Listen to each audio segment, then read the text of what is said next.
Assalamualaikum warahmatullahi wabarakatuh and good morning. Waalaikumsalam warahmatullahi wabarakatuh. Good morning to you too. Right. Thank you.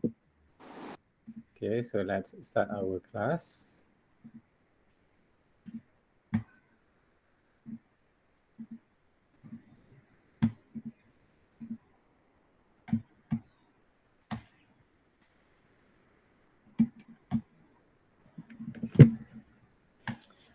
Okay, so today we're going to actually not we're not going to cover a new material today because from last class. So I'm reading the feedback and I think I need to explain again example 4. But today I'm going to do a different approach on how to explain example 4 because that one is a very important example actually. Okay, but before that, just a reminder. So test 2, so actually basically this is what will be covered in test 2. Okay, so we have, you should know what is impulse response, so how to convert it, how to convert between impulse response and difference equation. So you need to know that. So you need to know what is actually difference equation. So you need to know what is a system coefficient, the coefficient A and coefficient B. So what is actually this thing? So how to solve this one? Okay, so let's say given a y 10 and n equals to 10. So how to solve this? So how to solve using this one? This one is using convolution. If you have Hn, you can do convolution. So if it is IIR, so you cannot do convolution, you should, what should you do is actually solving this one. Okay, and of course you need to know how to convert between difference equation to Hz system function, and from this system function to Hn, and vice versa.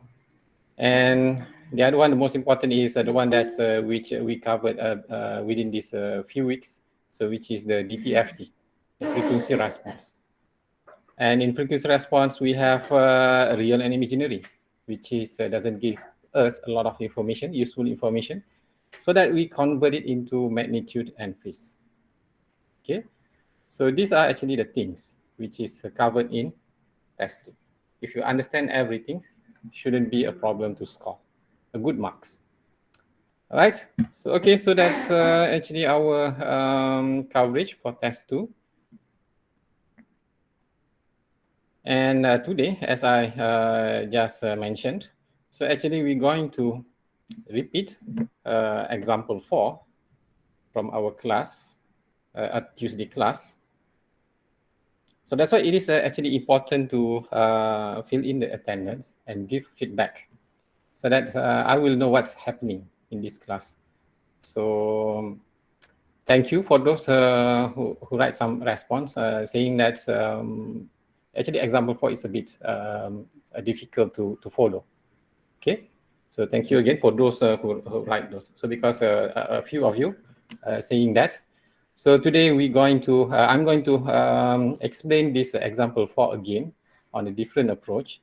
And because your assignment is using MATLAB, so I'm going to explain this example 4 using MATLAB today. So hopefully we can get a more understanding on what is actually discrete time signal. So what is this impulse response? So what is actually the operation to get output? So in time domain, so we do convolution or we solve a difference equation. So how to do that in MATLAB? And in frequency domain, that convolution, because this is actually convolution properties. So what does it say? Convolution in time domain, it is actually multiplication in frequency domain. So this is actually the relationship. So we're going to look at some plots. So how does this works? Okay.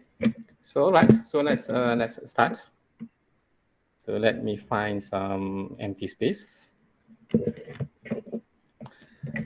So today is actually example 4. Example 4 revisited. Okay, so we're going to do that again. And let's write it. So what is the xn? Xn is actually cos. So 0.01 pi n plus cos 0.7, oops, pi n. And we have Hn. Hn is actually equals to 0.5, 0.5. So we have 2 samples only. 2 samples for Hn. Okay. And this is our input signal, Xn. And what is the Yn? Because in the system, if you have input and impulse response, so you can get Yn. So this is Yn is actually just this is LTI system. So the process is convolution. Right? So we can do this. So we can do this so that we can get output Yn. So actually this is the input. So this is the input. So this is the Hn if you plot. This is 0.5, 0.5. And we can see that at output. So actually this thing, this one quite wide, the thickness. Okay. Now the thickness becomes not that thick compared to this one. Okay, let's see what's actually happening. So these are actually the plot, but today I'm going to show you how to plot this kind of things, right? And from the properties, so we know that if we convert this into a magnitude response, so this is actually just a magnitude of x multiply with magnitude of our filter, which is the H omega. Okay, all right. So let's open MATLAB. So this is actually MATLAB. And I'm sure you, most of you already work out with MATLAB because this is already week 3 of our assignment. So you're already familiarized with this kind of thing. Okay, so let's see, we have, again, so this is our input signal. This is a cos 0.01 pi n plus a cos 0.7 pi n. So actually this is in time domain. So how to plot that? And of course, we need to have to plot that. So we have n. So n is the time. Okay. So let's say we have it from 0 up to 1000. And so we already know that, let's say the first frequency, omega 1, that one is a 0.01 pi. So that's the frequency, first one. Second one is 0.7 pi. Okay, then what we can do is just, what is the x? X is just the cos of our first frequency, which is the omega 1, and then you multiply by n. So that's the equation. Okay, so this is the equation. This is the one that we have, plus the other cos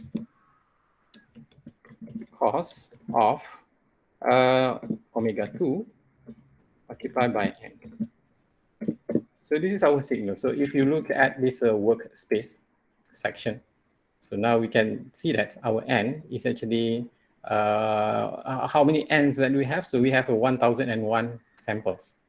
Start with 0 and with 1000. And this is our x. Same thing, because we have 1001 samples here on n. So it will create a 1001 sample for x, because this x is actually a function of n. Okay, then we can see that. So to see how the signal looks like, actually, this is how the signal looks like. So how to plot that? So we can do, I'm going to do this. I'm going to open one figure, new figure. Okay, so that's a new figure. Just an empty figure. You just write a figure, you will open an empty figure. Then I'm going to do subplot, because I'm sure you guys already know what is a subplot. So I'm going to do 2 rows, 1 column, and first plot. Okay, and I'm going to plot that signal. So this is n, and then our signal x. Okay, so there you go, you have it. But of course, this is not a complete plotting, because we doesn't have any a label. So you need to label it. So the title should be something like xn. And then the x label will be a sample. So this is a sample n. Okay, so this is where we have xn in time domain. This is in time domain and with a discrete time. So discrete time signal. Okay, just let's say we want to have it in T. So what we need actually is a Fs. And of course, in that question, it doesn't give any Fs. So we're going to assume that. So let's assume our Fs is 100 Hertz. Okay, so if you want to plot it on T, so you should have Fs. And what is T? T is simply N over Fs. Okay, that's actually the relationship. So T is actually equals to N over Fs. So there you go. So then what we need to do is just plot it. Then I will plot it on a second plot. So we're going to plot it based on T, but not on X, not on N. So we plot it on T. Then we can put a title for it. The title is X, but this is not on N, so this is on T. And the X label is not sample, so this is actually time in T, and that T is in second. Okay. So this is the same signal. This is the same signal. So one, we are plotting it using on discrete time, which is N. So how many samples do we have? So we have from 0 index up to 1000 index. In total, we have 1001 samples. This one, the below plot, is actually on a continuous time, which is T. And that T, it has a unit. The unit is actually S in second. So we can see that if the frequency sampling is 100 Hertz, this sample is actually, it is a spread from 0 up to 10 seconds, right? But of course, if the Fs is different, so this value will be different. So in this example, Fs equals to 100 Hertz. So this is actually 10 seconds. Okay, so we have our signal. And let's see, because what we are trying to do is now, we are trying to understand this relationship. We can do convolution in time domain. Actually, we can do multiplication in frequency domain. Okay, so either you want to do it for filtering, or you want to do this as an analysis. Before that, let's go back to these nodes. So looks at the blue box. Okay, so we have a 3 blue box here. This is actually for input signal. So the one that we have done here, this is the input signal. So why do we need to do a frequency response for input signal? Because we want to identify frequency of the noise. Okay, so that's actually the purpose. So we're going to identify that. And at the outputs, so actually we want to check which frequency has been attenuated. So this is later.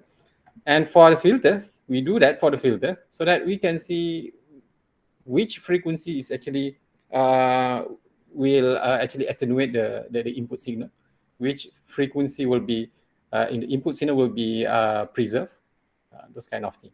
Okay, so we're going to look at that one also. And in MATLAB, as we do here, we have a xn, we have a hn. And how to do hn in MATLAB? So that will be very easy. H, because we have only two, 0.5 and 0.5. So there you go. We have our impulse response. So we have it here also. H, 0.5, 0.5. So to get output, so what can we do in time domain is just do convolution. So we can do convolution. Okay, and to solve that, so either we use this in MATLAB, conv, hx. Okay, h is the impulse response, x the input signal, or we can use this. Let me increase that. We can use filter. Give the b value, give the a value, and the input signal. So what is the b and a? So for FIR, so because we are dealing with FIR, the b is actually equals to h, and a is always equals to 1. Okay, so just replace this one, h, and then a equals to 1 for FIR. So for FIR, actually, you can use this one or use this one in MATLAB, so that you will get your Y. Okay, so let's use filter. I'm going to use filter here in this example. So actually we can get Y by doing this function filter, and our B is H, and the A is always equals to 1 because this is FIR. And just put your input signal. Done. So actually you have done the filtering. Right? So let's plot that again. Let's have a new figure. So let's have a new figure, and then we do a subplot again so that we can compare. So now I'm going to do just that one. I'm going to use n and then x. So that's our input, and then the other one is we're going to plot y.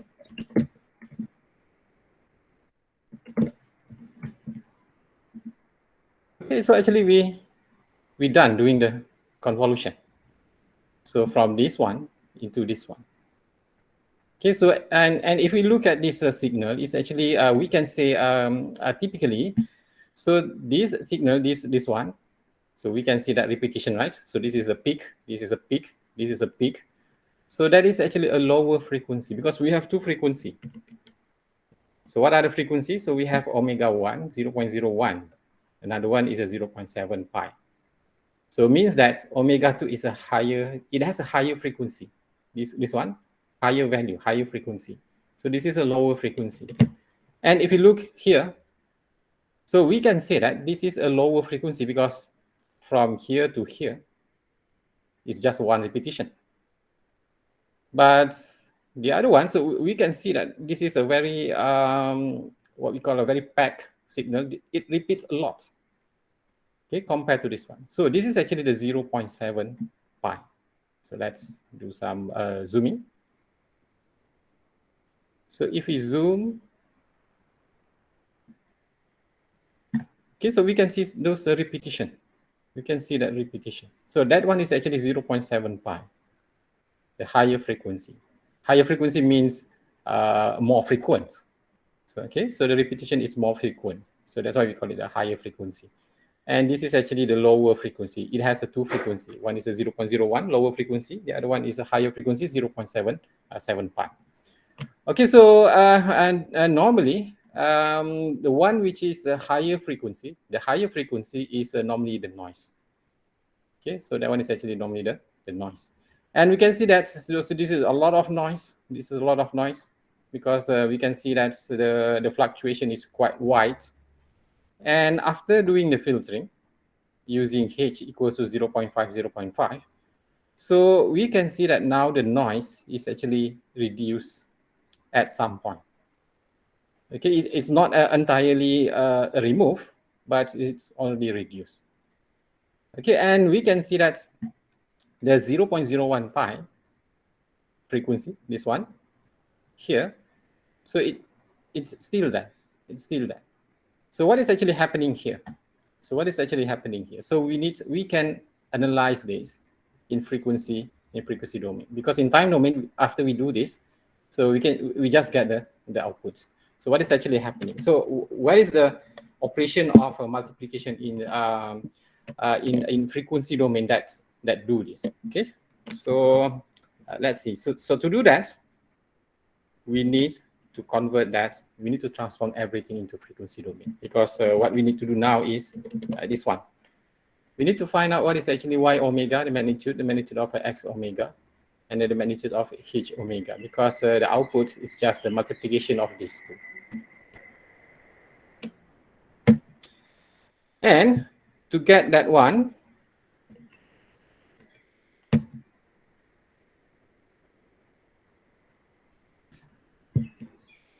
we can use this actually. So either you use the FFT, okay, to get a frequency domain, or you use a frequency Z. Again, FFT is unique to FIR only.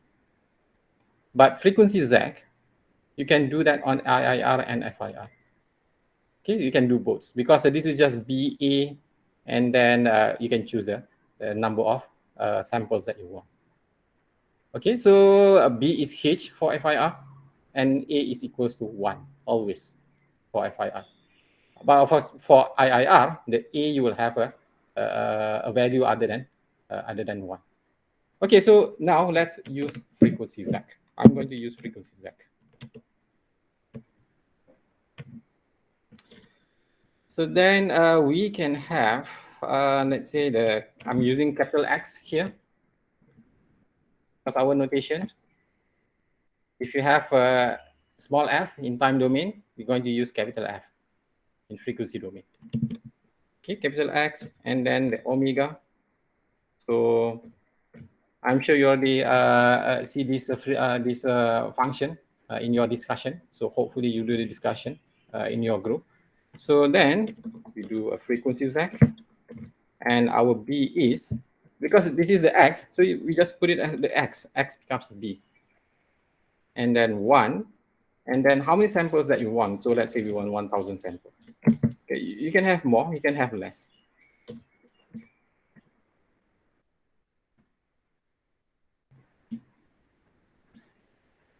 Okay, so now we have the capital X here. So this is the capital X, and we have our omega. Okay, so we have our omega here. And then we can do that also for our a filter, the impulse response. So which is, we do that again, frequency Z of our H. This is 1,000. So we get that one. Okay. And because we already have a Y, the output, so where is it? We already did that. So this one, Y. So we can do that also. Y.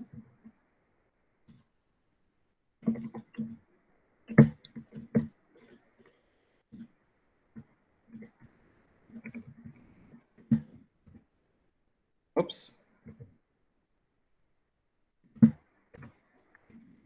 Okay, now so we have all the three, the input, the output, the filter in frequency domain. So let's plot this thing. So now I'm going to open a new figure so that we can have do comparison. So this is a new figure, and then doing a subplot. So now we have three things. The first plot, so I'm going to plot. This is omega, and I'm going to plot the omega in terms of pi. Okay, so that's why I need to divide it by pi, because I want it in terms of pi, so that we can read it easier. Then, because we want to have a magnitude, we need to have an absolute value. Because of this one, this is a frequency response. This is not magnitude. To get a magnitude, you need to use ABS, absolute value. All right, so the first one is X. So there you go. Let's see the plot. So this is the plot. Okay, so this is the input signal. Let's do some labeling first. So the title is, we can say that this is X omega.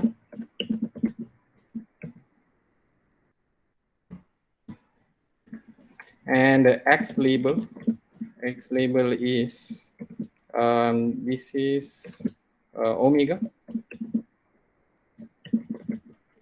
Okay, so in radian, and not just radian. So we need to actually multiply by pi. This is a pi radian.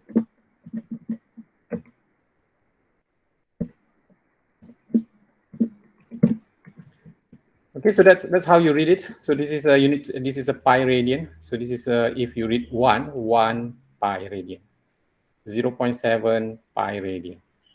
Okay, and where is this? So this one's supposed to be at 0.01. So see, so you can see that the X, that one is a 0.01. Okay, because in our input signal, this is our input signal. So we have a two frequency. So one is at 0.01, another one is at 0.7 pi.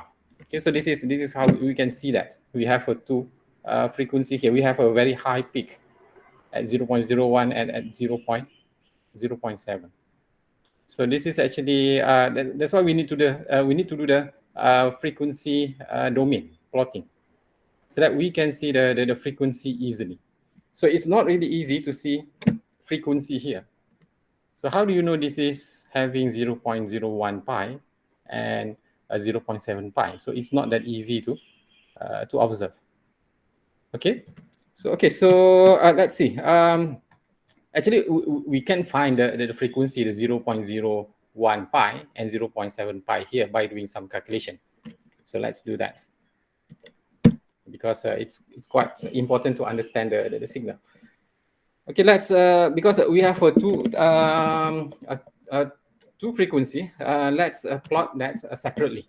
So let's say we have a x1 equals to the cos omega 1 multiplied by n. And we have our x2. I'm now separating it so that we can see it. So how is it really 0.01 pi, the frequency? The other one, is it really 0.7 pi? Okay. So x2 is a cos omega 2. And okay, let's open a new figure and then we do a subplot. We just need 2 here. So I'm going to plot based on n and x1. And then do another one, so which is second plot based on x2. So this is actually our signal if we separate it, because we have two signal. So actually our signal here, this one is actually a sum of these two. So this is the lower frequency, this is a higher frequency. So how do we know this is actually 0.01 pi? Okay, so okay, let's do some calculation. So now the x1, we already do that. X1n is actually cos 0.01 pi n. So because actually when we do when we want to find what is the frequency of this, so everyone already know that. So we look at the repetition. So this is the time period. So if this is start at 0, and then the next repetition is at sample 200. So the time period is actually 200 samples. So what is the frequency? The frequency is actually 1 over 200. Okay, so that's actually how we find.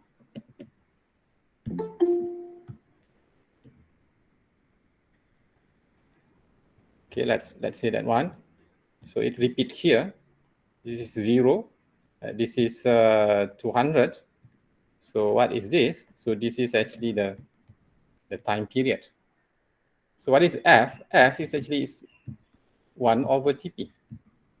In our case, this is actually 1 over 200. Okay, and what is the 1 over 200? 1 over 200. 1 over 200. So actually that one is a 0.005. 0.005.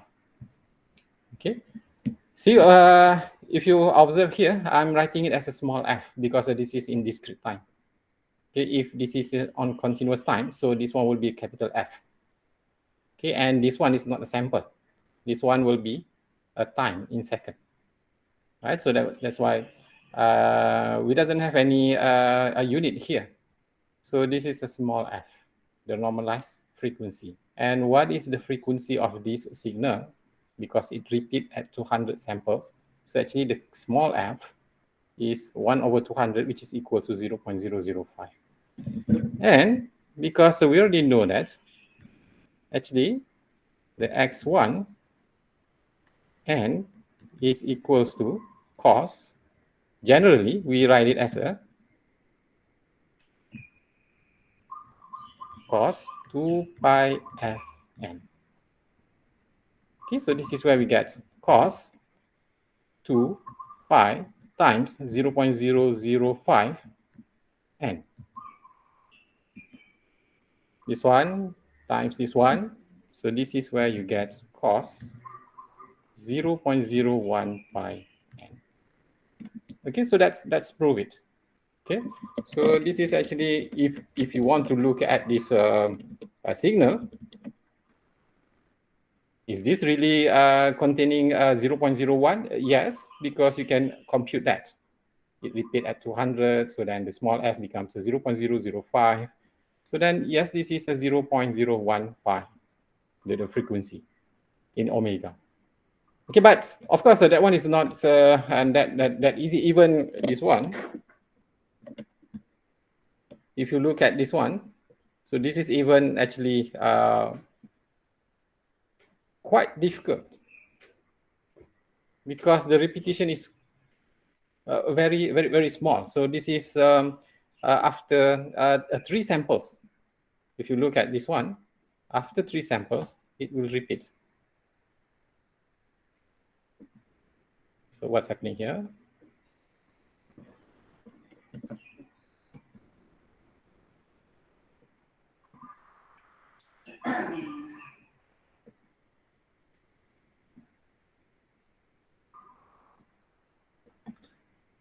Okay, if you really count that, because this is where if you do the calculation against such this one, so it will repeat after around 3 samples.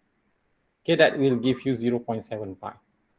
So then actually this is not really easy to observe. So what is actually, is it really having 0.01 pi and having a 0.7 pi? And it will be very easy to observe using through these plots. Because we can straight away look at this. Okay, so this is 0.01 pi, the x-axis. This is a 0.7 pi. Okay, so because we have this two frequency.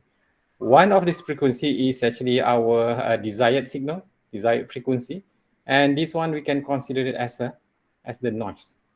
So actually the filter is trying to remove this one, but it doesn't remove this totally.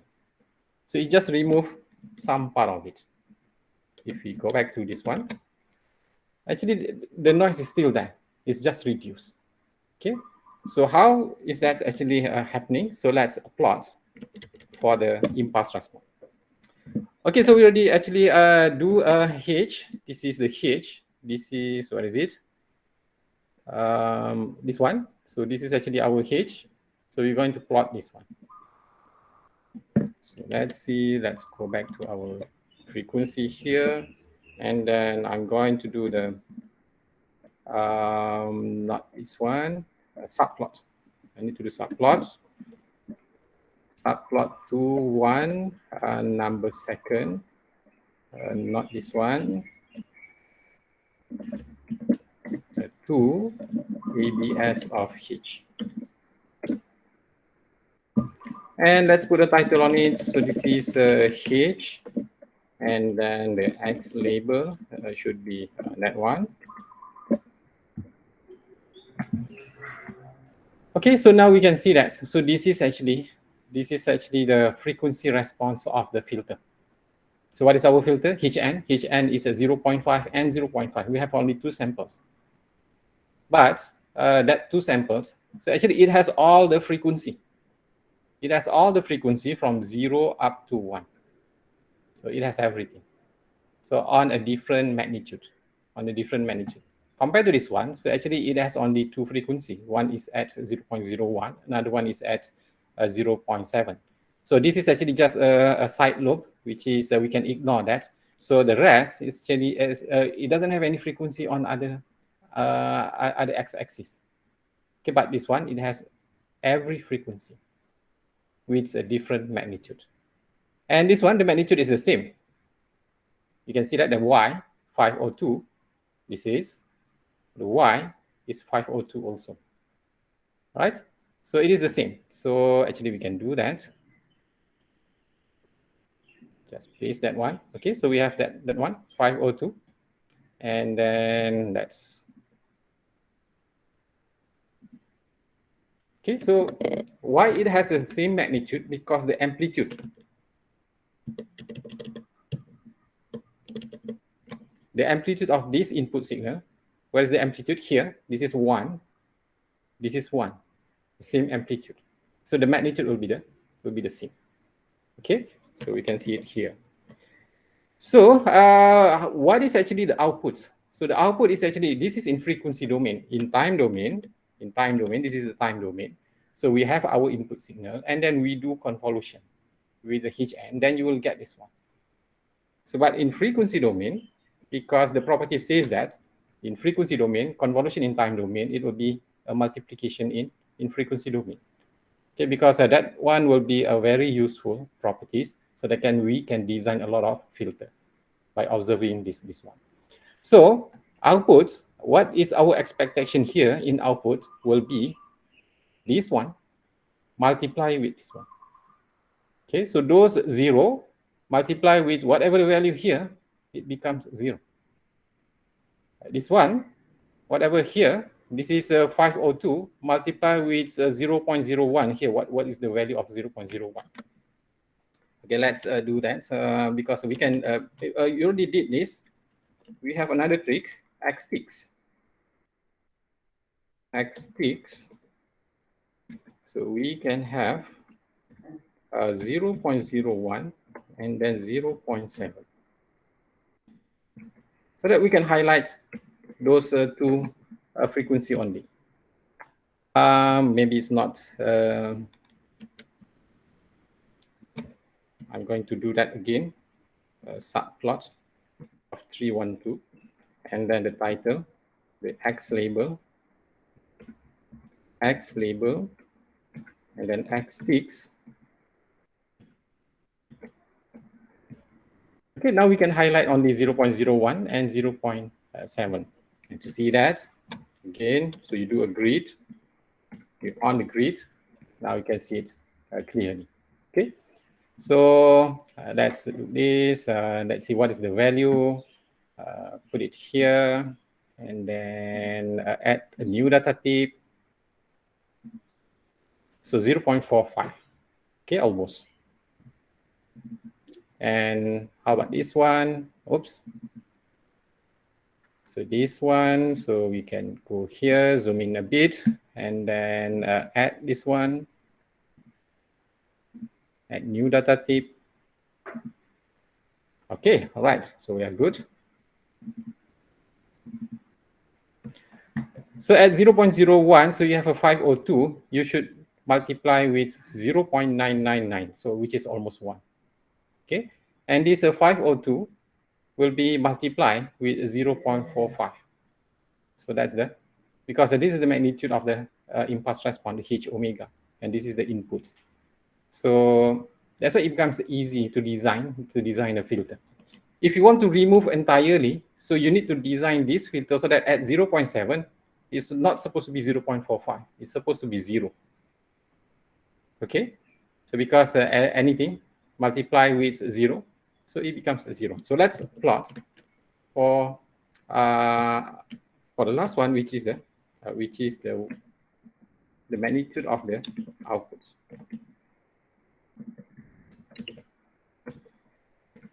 Okay, put a title to it. So this is Y, and then we will have the X label. So the same X label, and then that's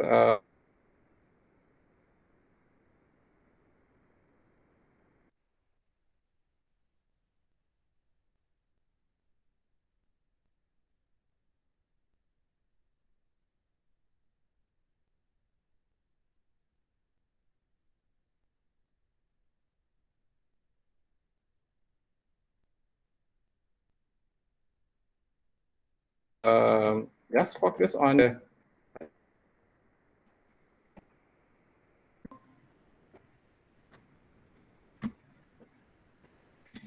I was disconnected just now. So, but I'm back, okay? So hopefully all of you still can see what I'm presenting here. That's we can see. Okay, so let's see this thing.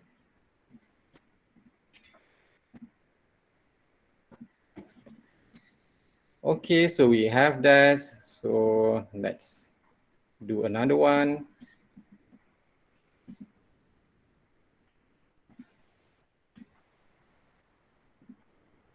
Okay, so if you look at this, this result, so this is where if we do the operation in frequency domain, so this is what we say that when you do convolution in time domain, so actually it is just a multiplication, a simpler multiplication in frequency domain.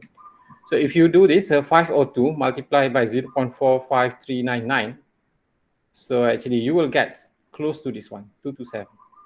Same thing here. So this is actually a multiply very close to 1. So this is 502. So this is something like 501. Okay, so very close. So because this is a 0.9. Why this? If you do the multiplication using your calculator, of course, you're not going to get exactly this number because of the rounding error. And because this is MATLAB, this is some discrete system. So it has a rounding error. Okay, so that's what it means. That what it means by in frequency domain. So what you do is actually multiplication. So this is actually the basic to our filter design. So if you want to remove a frequency, you need to set on the frequency on the filter. So if you want to remove this the whole thing, you need to set this at 0. Okay, so we can do that. Actually, we can do that later when we do the filter design. So we'll see on how to do that. Okay, because this is you're going to multiply it by 0.45. So this is just like a 65% reduction only. Okay, instead of 502, it been reduced to 227. So this is 65% reduction. So if we look at this, so what can we conclude here? So the whole noise here, whatever the noise here we have, so it actually it's been reduced by 65%. So that's why we still see some 45% left of the noise. So we still have 45% left, which is almost half. So that's why this noise is still there. Is still quite strong, the noise, because this is almost half of the original noise is still here at the output. Okay, so that's right. So this is where in our example, we write it such this. When we focus at 0.01 pi, okay, so we calculate the H. So we get close to 0, close to 1 here. And this is at 0.7 pi because what we do here is we are focusing on these two frequency. Why these two frequency? Because the input has only these two frequency. So that's why when we do analysis, we are focusing on these two frequency. So we don't look at other frequencies. Okay, because these are on the only frequency that actually we are interested in. Why? Because the input has that one. And if we do analysis on this impulse response, so now we can see that what is actually this filter do. So it will actually almost preserve everything on the first frequency, because you're going to multiply this close to 1. Anything multiplied by 1 will be, you will get back the value. Okay, anything multiplied by 1. But this one, we don't care about the rest. We don't care about all this frequency because we are actually focusing on 0.7 pi. So what will this filter do to this frequency? So this is, we can see it here. So what will it do? It will reduce 65%. Because what is the operation? The operation is multiplication. So that is actually the operation in frequency domain. And of course, we cannot do this kind of analysis in time domain. So it's quite impossible to do that. It's quite impossible to know what is actually happening here. So why this noise, this very thick noise, becomes suddenly becomes something like this. So we cannot explain that here. So and it will be easily explained here. So that's why we need Fourier transform. So because the relationship, the convolution, is actually a simple operation of multiplication. Okay, so and we can see that. So now the amplitude is, the magnitude is higher because this is preserved, this is reduced.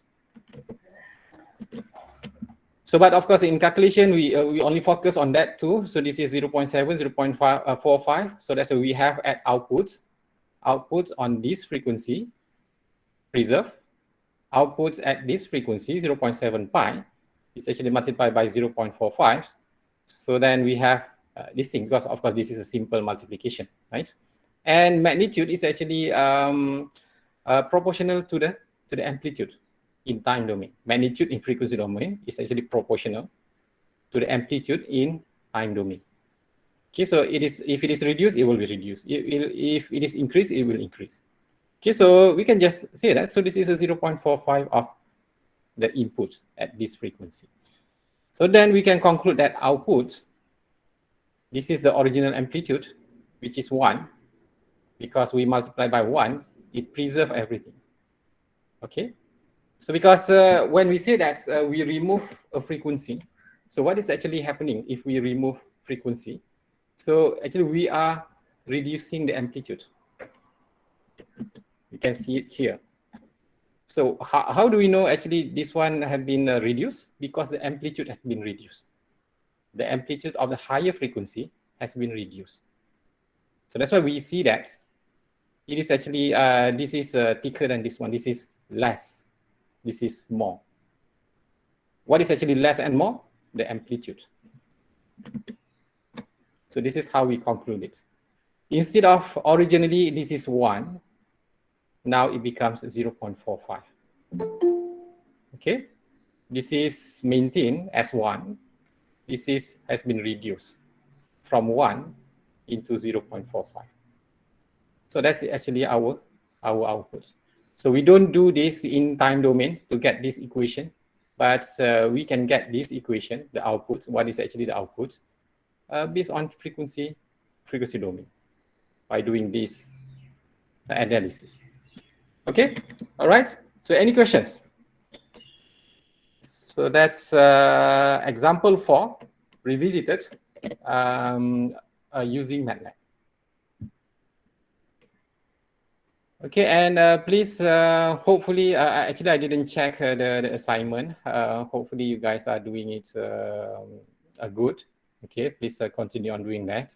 I'm going to check it maybe by today or tomorrow. Hopefully all the discussion is going well in the Jamboard. Okay, and I'm going to check by today or tomorrow. So hopefully all the notes is there. All the notes is there, so that you can make a comment, you can give questions, and then respond to the comment and questions. So that's very important. Okay, because understanding the DSP will be much better if you can plot everything. Okay, if you can plot all these kind of things. So this thing, this one, even this one. Okay, because we can see that, we can see all the signals then. All right, and again, reminder on test 2. So test 2 will be next week, Thursday, 30 December, 5 p.m. Okay, so everything will be online. So, and if anyone have a problem, especially because we have a flood issue now, so anyone which is affected by the flood, so please tell me, because maybe we need to do something on that. Okay, so don't just if you know someone else has a problem, maybe you know your friends, because maybe your friends having this flood issue, so maybe he cannot communicate with me. Okay, but if you know, please let me know, right? Because this is a serious issue, so we need to help all those which is affected by the flood, right? So okay, that's all for today. So see you guys again next week on Tuesday. Okay, bye everybody. Assalamualaikum warahmatullahi wabarakatuh, and good morning. Salam sejahtera. See you guys next. Salam, Doctor. Thank you so much for your time. Thank you, Doctor.